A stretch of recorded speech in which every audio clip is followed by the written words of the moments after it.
Olá pessoal, como eu havia prometido para vocês no final do vídeo número 4, eu vou abrir esse vídeo número 5 falando de proposta do seguro de moto. E aqui eu estou preservando, né, os dados de um segurado, portanto vocês não verão nem nome, nem endereço, nem conta bancária, porque eles estão encobertos, ok? Porque a nossa intenção, nosso objetivo é mostrar como funciona uma proposta, logicamente que dentro de uma seguradora como essa que eu estou apresentando.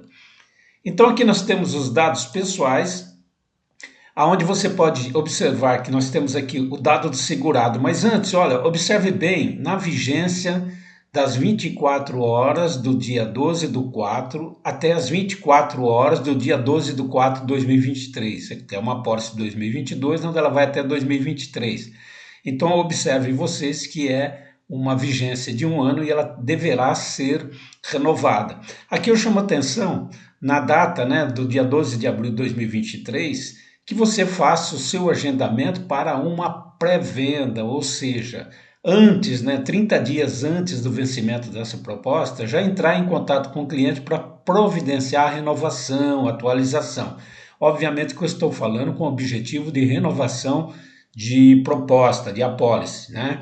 O pós-venda você sempre fará, lembrando sempre do cliente de alguma atualização, algumas informações importantes, procurar saber se o cliente está bem servido, se ele precisou de alguma prestação de serviço, se ele tem alguma dúvida, se ele houve alguma mudança de endereço, mudança de CEP, se houve alguma alteração na moto, no uso da moto, ou seja, o pós-venda você vai fazer durante toda a vigência.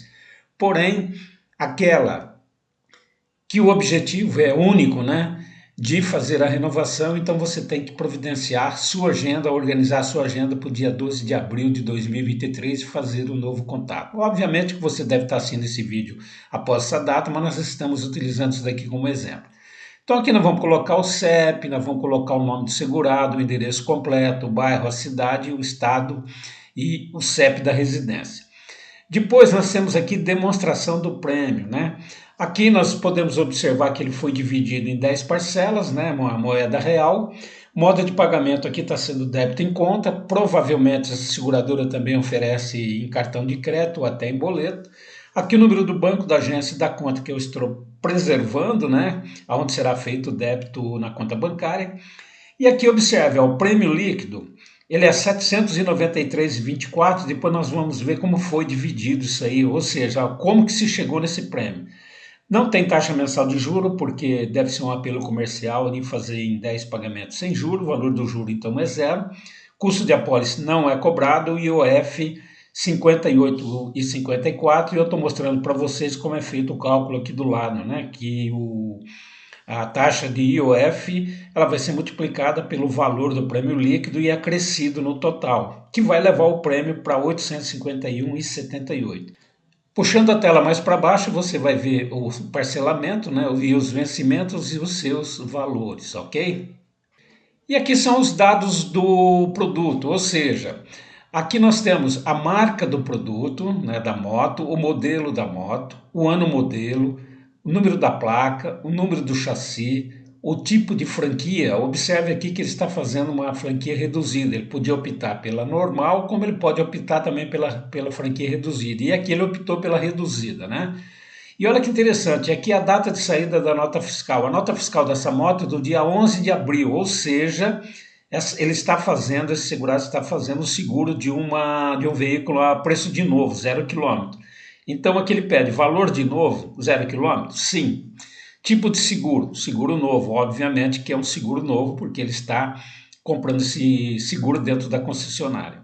O CEP de pernoite da moto, aqui começa, gente, é aqui que nós devemos orientar o cliente, fazer informações verídicas para não ter problema na hora da indenização.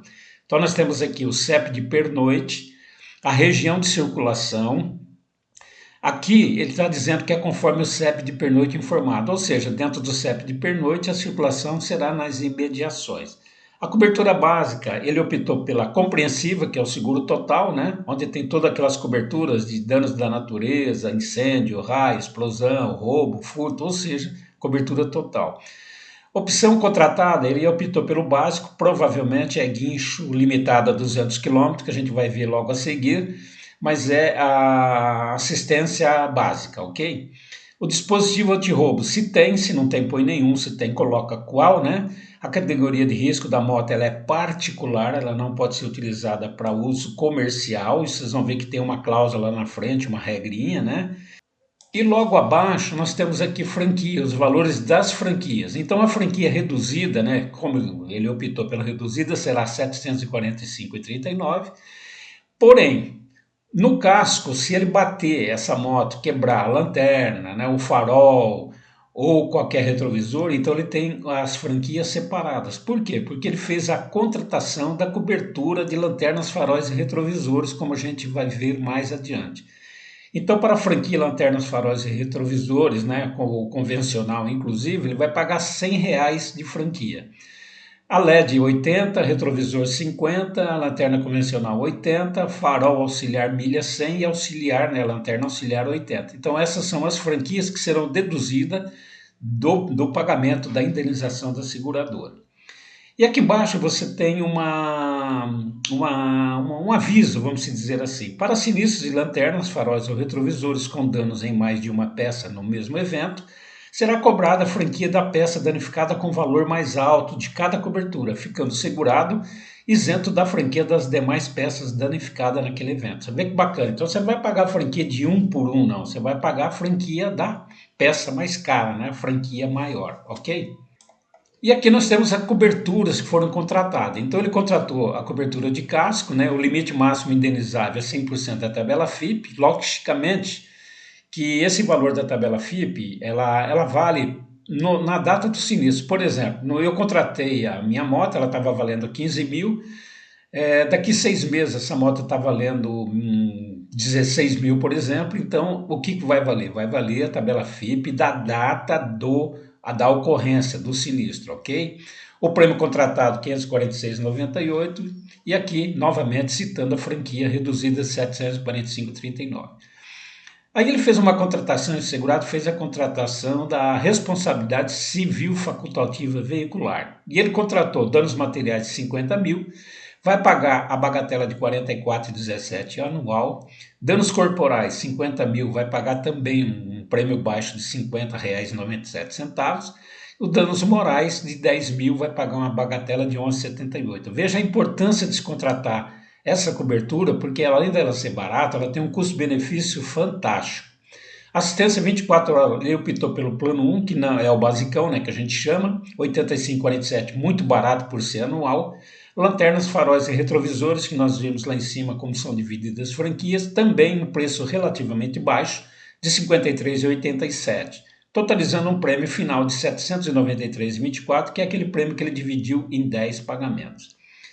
E aqui tem também uma dica muito importante. Ó. Em caso de sinistro, a indenização será calculada de acordo com a cotação da FIP na data da ocorrência do sinistro. Observe isso. E a responsabilidade civil facultativa, o APP de passageiros, o limite máximo de indenização da cobertura de APP se refere ao valor da indenização por passageiros. Então não é total, é para cada passageiro. Se ele estiver sozinho, vai ser individual. Se ele estiver com alguém na garupa, será duplo, né? Então é por passageiro. Aqui eu chamo atenção para as cláusulas, né? Sobre o valor do produto, que é 100% tabela FIP. Aqui embaixo, assistência 24 horas é o plano 1, guincho 200 km, como eu havia dito, né? Ele optou por 200, ele não deve viajar muito com essa moto, então não há necessidade de contratar o plano 2, que é ilimitado. E lanternas, faróis e retrovisor, o plano 1, né? Que ele não chega a ser um plano mais expansivo. Escolhida a opção questionário de avaliação do risco, de acordo com as características do motorista principal. Então é muito importante que sejam observados dados verídicos, né? E os dados que sejam verdadeiros. Esse seguro não dá cobertura para veículos utilizados na atividade de mototáxi, observe isso. E o segurado está ciente de que não haverá cobertura securitária para nenhum tipo de evento ocorrido com veículos utilizados como mototáxi, ainda que seja informada a utilização comercial na proposta de contratação. Ou seja, aqui é único e exclusivamente para uso particular, ok? Aqui nós estamos falando de questionário de avaliação do risco. Então observe o nome do motorista, o CPF do motorista, que é o condutor principal, e aí vem as características. Então nós devemos colocar de maneira clara, novamente eu venho reforçando, temos que ser bastante, criterioso e colocar dados concretos, tá? O estado civil da pessoa, se o condutor reside com pessoas que têm de 17 a 25 anos, se o principal condutor reside em casa ou apartamento, se ele mantém o veículo em garagem na residência, se ele mantém o veículo de garagem no trabalho e se ele mantém o veículo em garagem na faculdade, universidade, escola e pós-graduação. Se for sim, é sim, se for não, não, ok? Então aqui nós devemos responder o questionário com todo o critério e veracidade possível, ok? E aqui ele assina uma declaração de estar ciente do que o questionário preenchido é parte integrante da proposta de seguro e que as informações constantes nesse instrumento, incluindo o CEP, onde pernoita o veículo, são verdadeiros e completos. Estou ciente que perderei o direito, olha bem, preste atenção nisso, estou ciente que perderei o direito a uma eventual indenização, caso constatada a falsidade ou omissão de qualquer informação conforme artigo 766 do Código Civil Brasileiro. Comprometo-me a comunicar imediatamente à seguradora qualquer alteração do questionário do presente documento, ou seja, qualquer modificação de endereço, CEP, estado civil, se vai para a faculdade, garagem, ou tipo de moto, cor da moto, qualquer alteração na proposta tem que ser comunicado, senão ele vai perder direito à indenização. E essa orientação tem que ser passada de forma clara para o seu cliente, ok? E aqui ele completa, declaro que fui devidamente esclarecido sobre meus direitos e obrigações relacionados ao seguro contratado. Então cabe a nós fazer esse tipo de informação ao cliente. E aqui eu costumo sempre dizer para os meus alunos, não existe seguradora ruim, nem apólice enganosa. O que existe é seguro mal vendido e cliente mal informado. Então, muito cuidado nas informações, ok? Aqui ele está fazendo uma ressalva na indenização do veículo 0 km, que em caso do primeiro sinistro da apólice, dentro do prazo de 180 dias, então ele tem o garantido preço de novo durante 6 meses, contado da data de aquisição do veículo em concessionária autorizada. A indenização será calculada de acordo com o valor de 0 km na tabela de referência prevista neste documento. Ou seja, para moto zero está valendo o preço de novo e não a tabela FIP. Depois dos 6 meses, logicamente, passa a valer 100% da tabela FIP, ok? Aqui tem mais uma informação que eu acho interessante, que a seguradora ela vai realizar os reparos do seu veículo em oficina de rede referenciada com garantia e agilidade em locais de sua livre ou em locais de livre escolha do segurado. Para consultar e saber mais sobre as oficinas, é só entrar em contato com a seguradora.